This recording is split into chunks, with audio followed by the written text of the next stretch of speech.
ሰላም ጤና ይስጥልኝ። የዐቢይ ጾም አራተኛው ሳምንት መጻጉዕ ይባላል። መጻጉዕ ማለት በሽተኛ ወይም በሕመም ላይ ያለ ሰው ማለት ነው።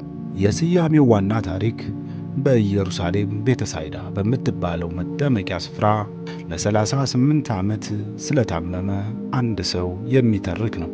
በዚህች ሳምንት ጌታችን አምላካችን መድኃኒታችን ኢየሱስ ክርስቶስ ድውያነ ሥጋን በታምራት ድውያነ ነፍስን በትምህርት የማዳኑ ጉዳይ ጎልቶ የሚነገርበትና የሚሰበክበት ሳምንት ነው። መድኃኒታችን ኢየሱስ ክርስቶስ ወደዚህ ዓለም ሲመጣ በምድረ እስራኤል ተዘዋውሮ በልዩ ልዩ ደዌ የተያዙ በሽተኞችን ሁሉ ያድን ነበር።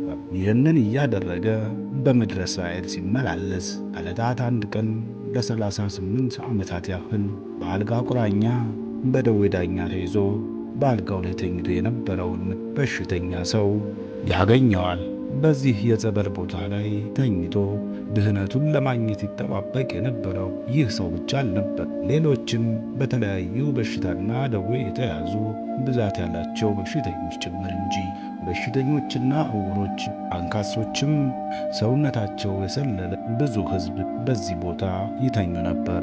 እነዚህ ሁሉ በሽተኞች በዚያች 5 መተላለፊያ ባሏት የመጠመቂያ ቦታ ላይ ተኝተው ይጠባበቁ የነበረው የጌታ መልአክ ወርዶ ጠበሉን ሲያናውጠው ቀድሞ ወደ ውሃው የሚገባ ስለሚድን ነበር።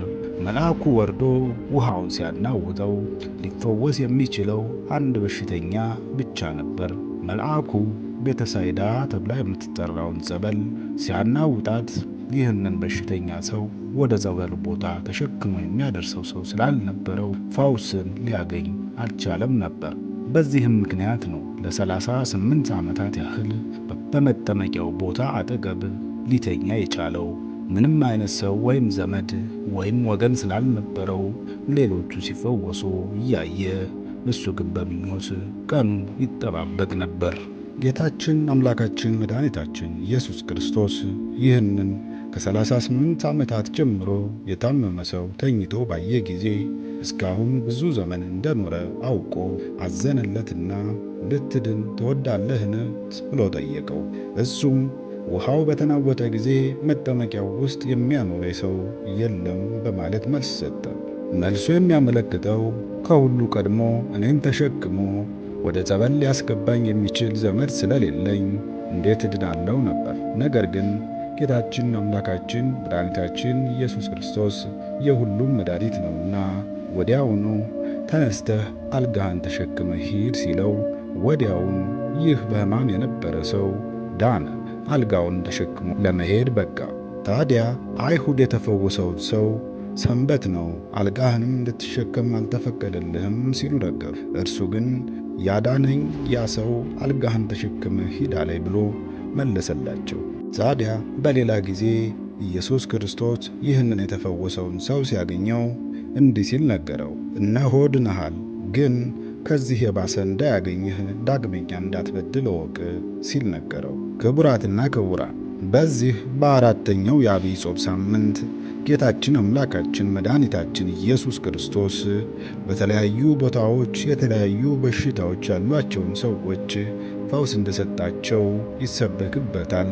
በተለይም ልብ ልንለው የሚገባ ነገር ለእነዚህ በሽተኞች ጌታችን ፈውስን ያደረገላቸው በሰንበት በመሆኑ በሰንበት መልካም ሥራን መስራት፣ የታመመ መጠየቅን፣ ያዘነ ማጽናናትን፣ የደከመ መርዳትን፣ የነፍስ ረሃብ ያለበትን በቃለ እግዚአብሔር ማበርታትን እና በተመሳሳይ ሥራዎች መስራትና ቀኑን ማሳለፍ ይገባል። የዛሬው ፕሮግራማችን ይህንን ይመስል ነበረ። መልካም የዐቢይ ጾም አራተኛ ሳምንት እንዲሆንላችሁ ተመኘው። መልካም ሳምንት። ደህና ሁኑ።